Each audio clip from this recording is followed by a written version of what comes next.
À la une de l'actualité de ce dimanche 5 août 1960, 5 août 2023, cela fait 63 ans que le Burkina Faso a accédé à la souveraineté nationale, une accession à l'indépendance marquée aujourd'hui par une lutte contre les groupes armés terroristes qui dure maintenant 8 ans. Retour dans ce journal sur le processus de l'accession à l'indépendance du pays. À suivre également la sortie médiatique du RISA, le Rassemblement des intelligences pour la souveraineté de l'Afrique, une sortie au cours de laquelle les membres de ce réseau ont déploré les sanctions prises par la CEDEAO à l'encontre du Niger. Ils invitent l'instance sous-régionale à une solution diplomatique pour une sortie de crise. Vous les entendrez dans un instant. Et enfin, en sport, nous serons dans la salle du Comité national des sports burkinabé pour suivre une séance d'entraînement des étalons dames volleyball. L'équipe se prépare pour le championnat d'Afrique de volleyball qui se tiendra du 14 au 25 août prochain à Yaoundé au Cameroun. Voilà pour le sommaire. Bonjour et bienvenue au 13h de Truth TV. On démarre ce journal avec ce communiqué du gouvernement sur l'affaire dite guérisseuse de Komsilga. Le gouvernement annonce que le procureur du Faso, près le tribunal de grande instance Ouagadougou, a émis un mandat de dépôt à l'encontre de la guérisseuse de Komsilga le 28 juillet dernier. Des informations émanant de l'Agence nationale de renseignement ont permis de faire le lien entre cette affaire et des questions de sécurité nationale. Face aux impératifs sécuritaires, le ministre d'État, ministre de la Défense et des anciens combattants a autorisé la détention de la guérisseuse à la maison d'arrêt et de correction des armées en attendant son jugement. Une autorisation qui fait suite à la demande formulée par l'avocat de la prévenue, et le gouvernement de transition appelle au calme et à la sérénité et exhorte les populations à la vigilance pour éviter toute manipulation orchestrée par des officines obscures à la solde d'intérêts étrangers.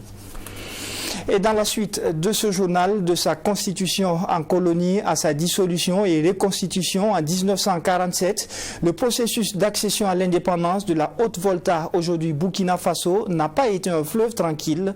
Des personnalités comme Ouézin Koulibaly, Maurice Yamiogo et la chefferie coutumière ont engagé diverses luttes pour aboutir à la proclamation de l'indépendance de Haute-Volta. C'est un 63e anniversaire de l'indépendance marqué aujourd'hui par une lutte contre les groupes armés terroristes depuis 8 ans. Retour dans ce journal sur le processus de l'accession à l'indépendance avec Michael Tougri et Alexis Wenkouni Belemnaba. Constituée en 1919, la colonie de Haute-Volta est subdivisée en septembre 1932 et répartie entre le Soudan français, aujourd'hui Mali, la Côte d'Ivoire, le Niger en dépit.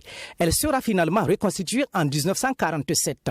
La création des nouvelles infrastructures politiques contribue à associer les autochtones à la gestion du territoire. Les luttes sont accentuées. Le 31 mars 1957, la nouvelle assemblée territoriale est élue au suffrage universel et désigne un gouvernement de 12 membres. Ouézin Koulibaly de la Haute-Volta est élu vice-président puis président du gouvernement nommé le 7 septembre 1958. Le 11 décembre de la même année, la République voltaïque est proclamée. En 1959, la République devient autonome et se retire dès le mois de mars du projet de fédération du Mali. Aux élections législatives du 19 avril 1959, le Rassemblement démocratique africain arrive largement en tête avec 70% de suffrages et occupe 65% des 75 sièges de l'Assemblée. Maurice Yamego est élu à la tête du Rassemblement démocratique africain le 30 août 1959. Le 5 août 1960, Maurice Yamego proclame l'indépendance de la Haute-Volta. Ce 5 août 2023, cela fait 63 ans que la Haute-Volta, rebaptisée Burkina Faso, le 4 août 1984 a accédé à la souveraineté internationale. À l'avènement de la 4e République dans les années 90, la classe politique est divisée sur les questions des dates. Des anciens qui prônent un retour au 5 août, tandis que les jeunes issus de la révolution sont pour le maintien du 4 août. Pendant quelques années, ces deux dates étaient fériées. Après plusieurs concertations et réflexions, l'Assemblée nationale burkinabé tranche. Le 11 décembre, considéré plus consensuel, est retenu pour la célébration de la fête de l'indépendance pour divers motifs. Éviter que la fête ne soit gâchée par la pluie du mois d'août et d'autres travaux agricoles. Pour ce 63e anniversaire de l'accession à l'indépendance, le Burkina Faso fait face à une crise multidimensionnelle. Le pays est confronté à une lutte contre les groupes armés terroristes. À moins d'une année, le pays connaît 2 coups d'État, dont le dernier en date du 30 septembre 2022, avec pour chef de l'État le capitaine Ibrahim Traoré. L'objectif premier pour les nouvelles autorités, restaurer l'intégrité territoriale qui passe par une mobilisation générale des Burkinabés. L'ambition affichée par le capitaine Ibrahim Traoré dans cette lutte comptait d'abord sur ses propres forces. Et de 1960 à 2023, le Burkina Faso a enregistré 9 coups d'État, dont 8 réussis. Le pays des hommes intègres est donc l'un des pays qui enregistre le plus de coups d'État dans la sous-région. Que peut-on retenir de ces coups d'État répétitifs? Ces coups d'État ont-ils apporté un véritable changement socio-économique au Burkina Faso?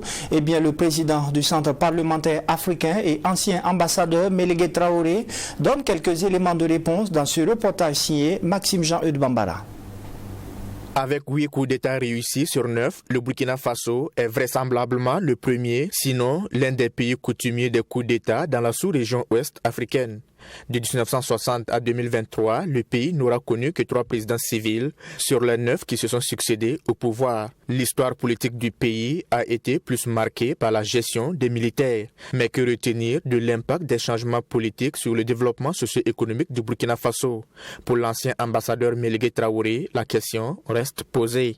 Pour quelles raisons, malgré la multiplication des coups d'État, il n'y a toujours pas de changement socio-économique j'allais dire vraiment convaincant. Il n'y a pas de continuum entre nos régimes politiques. On ne peut pas avancer avec ça.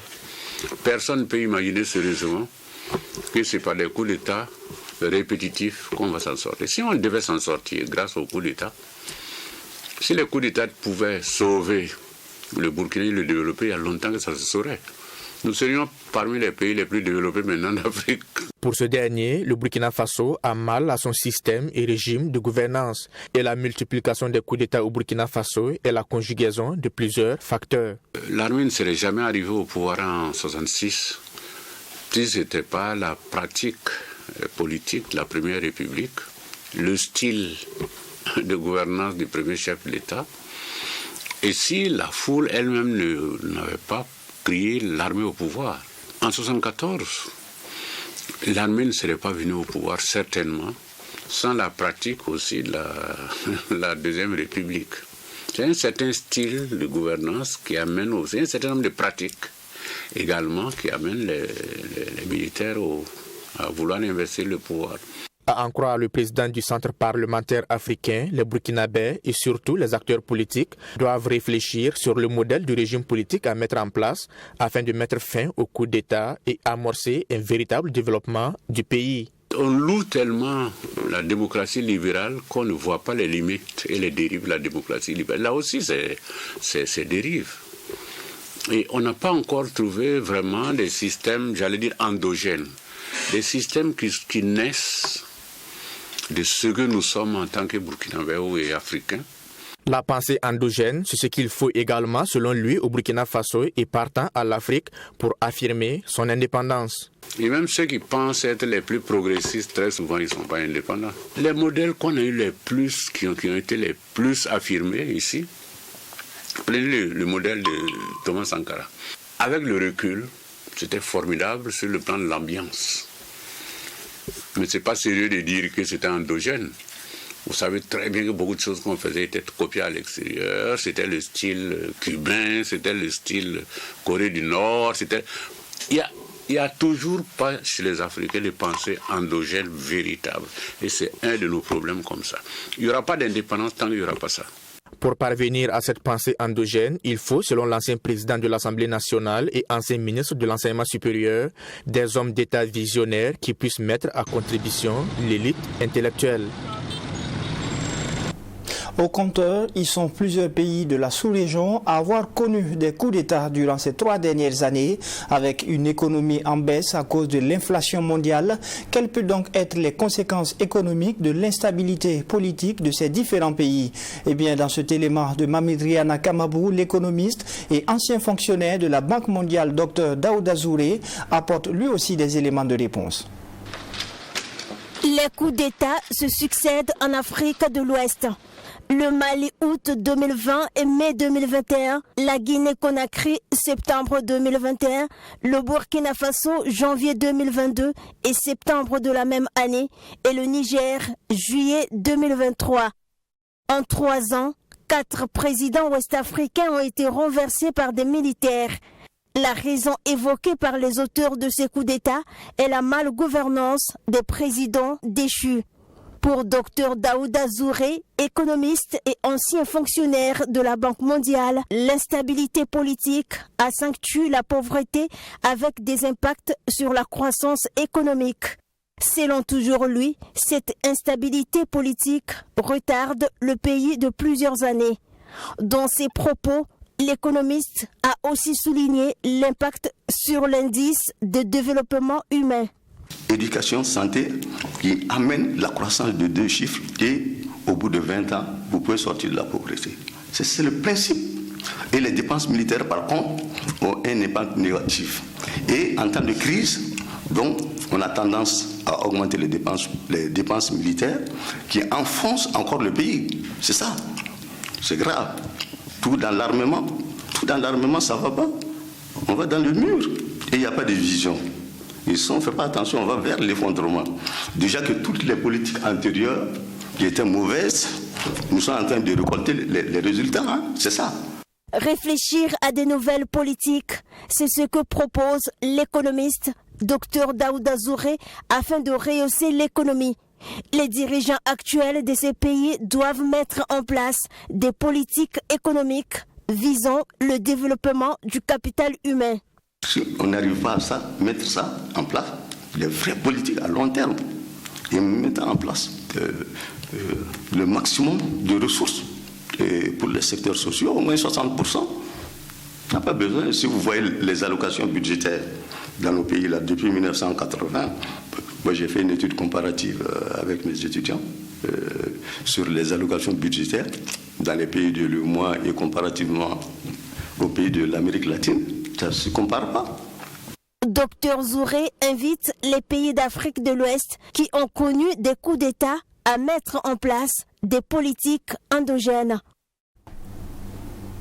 Le RISA, le Rassemblement des intelligences pour la souveraineté de l'Afrique, était face aux hommes de médias ce samedi. Un point de presse au cours duquel le mouvement a dénoncé les sanctions prises par les dirigeants de la CEDEAO à l'encontre du Niger. Le RISA juge l'intervention militaire chaotique pour un pays qui croupit déjà sous une menace des groupes armés terroristes. Le réseau salue tout de même l'esprit de solidarité du Mali et du Burkina Faso et invite la CEDEAO à une solution diplomatique pour une sortie de crise au Niger. Alexis Wenkouni, Belem Naba. La quasi-totalité des sanctions prises par les dirigeants de la CEDEAO ont pour but de faire souffrir le peuple nigérien qui croupait déjà sous le poids d'un contexte économique assez difficile et victime des affres du terrorisme. C'est l'annonce faite par le RISA, le Rassemblement des intelligences pour la souveraineté de l'Afrique. Pour ce réseau, la crise que vit le Sahel est la résultante de la déstabilisation de la Libye en 2011. Parlant donc d'intervention de la CEDEAO au Niger pour la restitution du pouvoir au président Bazoum, le RISA juge que l'intervention armée plongera les pays côtiers dans un chaos. Des pays qui vivent déjà sous une menace des groupes terroristes. Toute intervention militaire au Niger plongerait de fait le Burkina Faso et le Mali dans un chaos indescriptible. Les dirigeants de la CEDEAO ont-ils déjà oublié le cas libyen, dont les conséquences sont aujourd'hui perceptibles à l'œil nu dans tous les pays du Sahel et au-delà? Non, ils n'ont certainement pas oublié. Mais ils sont sans doute le bras séculier d'un maître qui veut toujours faire du Niger sa chasse gardée pour continuer à puiser à vil prix l'uranium des Nigériens pour se maintenir encore et toujours comme puissance nucléaire. Ce réseau va plus loin. Un rappel historique des prises de position de la CEDEAO ayant conduit à la déstabilisation de certains États est cité en exemple pour inviter les chefs d'État de la CEDEAO à évaluer toutes les conséquences d'une action militaire au Niger. Pourquoi un conseil de défense? Pour faire intervenir les 1500 soldats français présents sur le sol nigérien et réinstaller l'allié Bazoum, comme l'avait fait Nicolas Sarkozy en 2011 en Côte d'Ivoire, comme ce fut aussi le cas de l'opération Cabane en 1979, de l'opération Barracuda en 1981, de l'opération Turquoise en 1994, tout porte à croire que la réponse est l'affirmative. L'esprit de solidarité du Mali et du Burkina Faso a été salué par le RISA. Cette organisation dit apporter son soutien au peuple ouest-africain pour leur choix assumé de la souveraineté. Le rassemblement des intelligences pour la souveraineté de l'Afrique se félicite de l'esprit de solidarité, de fraternité et de clairvoyance dont font montre les présidents Traoré et Goïta dans cette tentative d'asphyxier le peuple frère du Niger et la volonté manifeste de somalisation, voire d'afghanisation du Niger. Par voie de conséquence, le RISA apporte tout son soutien aux présidents burkinabés et maliens dans leur choix assumé de la souveraineté et de la liberté. Le RISA rappelle aux dirigeants africains que cette démarche, dans le cas du Niger, viole leur propre texte, celui du pacte de non-agression et de défense commune de l'Union africaine. À la CEDEAO, il renvoie lui aussi son traité révisé de 1993, un traité qui énonce les principes fondamentaux de la CEDEAO, auxquels les États déclarent leur adhésion à la non-agression des États membres, le maintien de la paix, de la sécurité et de la stabilité régionale par la promotion et le renforcement des relations de bon voisinage. Il faut noter que le protocole qui consiste à combattre les coups d'État dans la sous-région a été adopté en 2001 par la CEDEAO. Mais force est de constater que depuis lors, on assiste à un non-respect de ce protocole avec une persistance des coups d'État au Mali, en Guinée-Conakry, au Burkina Faso et récemment au Niger. C'est face à cette persistance que la CEDEAO durcit les sanctions et menace d'une intervention militaire au Niger. Redécouvrons ensemble les grandes lignes de ce protocole anti-coup d'État ainsi que les pays où la CEDEAO est intervenue pour établir l'ordre constitutionnel normal. Abdourahim Yeye. Au moment de sa création en 1975, la CEDEAO, Communauté économique des États de l'Afrique de l'Ouest, avait pour objectif de favoriser l'intégration économique de ses 15 États membres. Suite à la guerre civile éclatée au Libéria en 1989, une force d'interposition a été mise en place. Cette approche musclée sera officialisée par le protocole de 1999 et de 2001 sur la prévention des conflits. Selon ce protocole, toute accession au pouvoir doit se faire à travers des élections libres, justes et transparentes. Depuis lors, l'organisation est beaucoup regardante sur la question de la démocratie et intervient pour la résolution des conflits dans les différents pays membres. Les cas sont légion. Les plus récents. En fin 2010, la CEDEAO exige à Laurent Gbagbo de quitter le pouvoir après sa défaite à l'élection présidentielle. Pour cette instance sous-régionale, il fallait accepter les résultats publiés par la CEI, Commission électorale indépendante, qui déclare le candidat Alassane Dramane Ouattara vainqueur des élections du 31 octobre 2010. Au Burkina Faso, lors du coup d'État perpétué par le général Gilbert Diendéré contre la transition, la CEDEAO dépêche une délégation dirigée par le président sénégalais Macky Sall. Libération du président de la transition et retour à l'ordre constitutionnel normal étaient les maîtres mots portés par les émissaires de la CEDEAO. En 2012, lors du coup d'État du capitaine Aya Sanogo, l'organisation intervient pour restaurer le pouvoir démocratique au Mali. Elle prend des sanctions contre le capitaine Sanogo et son comité national pour le redressement de la démocratie. Malgré tout, la liste des coups d'État ne fait que s'allonger. Durant ces 3 dernières années, l'on a assisté à 2 coups d'État au Mali ainsi qu'au Burkina Faso et un coup d'État en Guinée-Conakry. Les sanctions sévères de la CEDEAO contre le Mali n'ont pas dissuadé. Confrontés au terrorisme, le Mali et le Burkina Faso perçoivent ces coups d'État comme un moyen de restaurer l'intégrité de leur territoire. Les populations sont de plus en plus remontées contre la CEDEAO qui a taxé le syndicat des chefs d'État. Elle reste silencieuse quant aux modifications des constitutions dénoncées par les populations. Le 4 décembre 2022, la CEDEAO marque sa volonté de passer à la vitesse supérieure face à la persistance des coups d'État dans la sous-région. Elle annonce la mise en place d'une force anti-coup d'État. Le nouveau président en exercice de la CEDEAO déclare qu'il ne va pas tolérer les coups d'État. C'est pourquoi l'organisation n'exclut pas une intervention militaire au Niger à l'effet de restaurer l'ordre constitutionnel et réinstaller le président Mohamed Bazoum qui a été renversé le 26 juillet 2023. La CEDEAO se trouve ainsi face à un bloc de pays, notamment dirigé par des militaires qui profèrent également des menaces. La communauté économique des États de l'Afrique de l'Ouest perd-elle sa crédibilité? L'idée d'une réforme de l'institution se présente comme seul moyen de prévenir les coups d'État en proposant des réponses concrètes aux préoccupations des populations de la sous-région. Mais en attendant, réinstaller Mohamed Bazoum dans ses fonctions de président de la République du Niger reste un défi majeur pour l'institution sous-régionale. Et le Bénin, pays voisin du Niger, souhaite le recours à une solution diplomatique pour une sortie de crise au Niger. Le ministre béninois chargé des Affaires étrangères, au cours d'un point de presse, a réaffirmé le soutien total de son pays aux efforts de la CEDEAO pour résoudre la crise. Il demande également à ce que Mohamed Bazoum soit rétabli dans ses fonctions de président du Niger. Le ministre béninois des Affaires étrangères, Olusegun Adjadi Bakari, a déclaré vendredi que la diplomatie devrait être la solution privilégiée au coup d'État au Niger. Le ministre a également réaffirmé le soutien total de Cotonou aux efforts de la communauté des États d'Afrique de l'Ouest pour résoudre la crise. La CEDEAO, présidée par le Nigeria, a imposé des sanctions sévères à Niamey. Nous sommes et nous souscrivons entièrement aux actions diplomatiques qui sont en cours et qui restent la solution privilégiée par tous pour l'instant.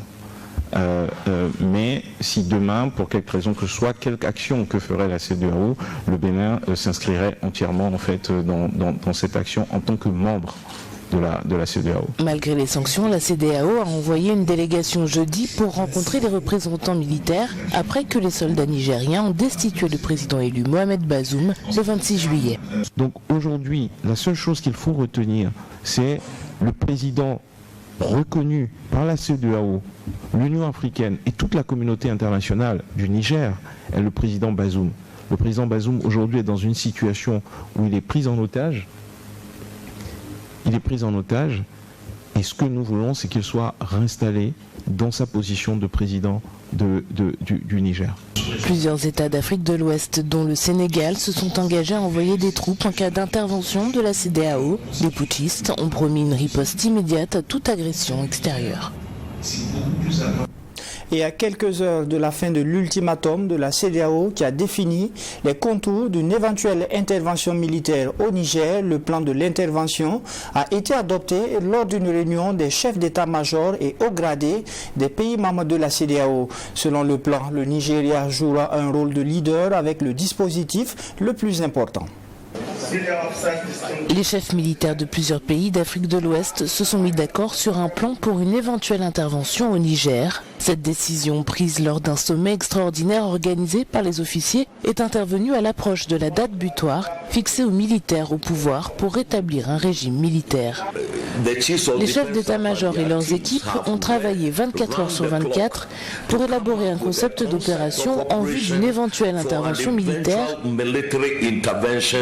en République du Niger pour rétablir l'ordre constitutionnel et assurer la libération du président détenu. Tous les éléments qui feront partie d'une éventuelle intervention ont été élaborés ici et sont en train d'être affinés, y compris le calendrier, les ressources nécessaires et le comment, le où et le quand nous allons déployer une telle force. La communauté économique des États d'Afrique de l'Ouest, CEDEAO, a donné dimanche 30 juillet aux dirigeants militaires qui ont renversé le président élu Mohamed Bazoum une semaine pour le rétablir dans ses fonctions sous peine d'un éventuel recours à la force. Nous sommes déterminés à y mettre fin, mais la CEDEAO ne va pas dire aux putschistes quand et où nous allons frapper. C'est une décision opérationnelle qui sera prise par les chefs d'État. Nous voulons que la diplomatie fonctionne et nous voulons que ce message soit clairement transmis aux dirigeants de la junte au Niger. Nous leur donnons toutes les chances de revenir sur ce qu'ils ont fait. Les militaires nigériens ont promis de répondre immédiatement à toute intervention étrangère. Ils retiennent Mohamed Bazoum et sa famille dans sa résidence officielle à Niamey, la capitale, depuis 9 jours. Et du sport, pour clore ce journal, les étalons dames volleyball participent au championnat d'Afrique de volleyball qui se tiendra du 14 au 25 août prochain à Yaoundé au Cameroun. En vue de faire une bonne préparation, elles ont assiégé la salle du Comité national des sports burkinabé depuis quelques jours afin de parfaire les derniers réglages.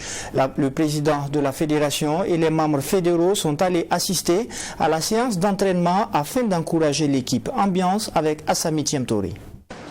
Les étalons volleyeuses participent au championnat d'Afrique de volleyball pour la première fois. En compétition avec 10 pays participants, elles auront en face d'elles des pays comme l'Algérie, la Tunisie, le pays organisateur le Cameroun, le Kenya, champion sortant, sans oublier les habitués comme le Mali et la Côte d'Ivoire. Après quelques jours d'entraînement, l'entraîneur se dit confiant. Ce soir, je ne sais pas si c'est votre présence, mais à l'exercice au contre au début, c'était un peu difficile. Mais elles ont compris parce qu'elles se sont données volontairement malgré les conditions un peu délicates que nous avons financièrement. Elles ont accepté de se donner à fond pour le pays et elles le font sentir aussi sur le terrain. Elles y participent, il n'y a vraiment pas de souci à ce niveau. L'objectif va être atteint quand nous serons au milieu de tableau, en milieu de tableau. C'est ce que nous visons et nous espérons que voilà. Mais on est ambitieux. Ce qu'il y aura, on prendra avec plaisir. Voilà, on ne baissera pas les bras de sitôt, en bon burkinabé. Pour une première participation, les étalons dames ne comptent pas y faire de la figuration. Selon la capitaine, l'objectif est de pouvoir gagner le maximum de matchs tout en visant le trophée. C'est la première participation du Burkina Faso pour une CAN. Donc, pour nous, en tout cas, c'est d'aller donner le meilleur de nous-mêmes. Quand même avoir un bon résultat aussi. Hein. Oui. Pour une première fois, c'est toujours une expérience, quoi. Aller acquérir aussi. Je ne vais pas dire directement qu'on s'en va pour devenir championne, parce qu'on se connaît déjà à peu près les équipes qui doivent participer. Donc, c'est toujours utile pour nous, c'est d'aller donner le meilleur de nous-mêmes et d'avoir quand même quelques victoires. Après avoir suivi le championnat national, le président de la Fédération burkinabé de volleyball est confiant au vu de la sélection de l'entraîneur. Pour lui, elles feront une bonne participation. Au vu des entraînements, nous pensons que les dames vont faire une prestation honorable au Cameroun. C'est vrai que c'est la première fois, mais elles nous ont affirmé qu'elles sont déterminées à se battre pour occuper une bonne place dans ce championnat d'Afrique des dames. On peut dire que les conditions sont réunies et nous profitons de dire merci à notre ministère de tutelle qui a accepté de nous donner les moyens pour que nous puissions participer honorablement à cette compétition. C'est vrai qu'on ne peut pas avoir tous les moyens qu'on veut, mais je crois que nous avons le minimum et les filles ont accepté de se battre avec ce minimum. En rappel, les étalons dames volleyball continuent leur préparation à la salle des sports du Senosb avant de s'envoler pour Yaoundé. Et c'est tout pour ce 13h. Merci de l'avoir suivi et excellent après-midi en compagnie de nos programmes.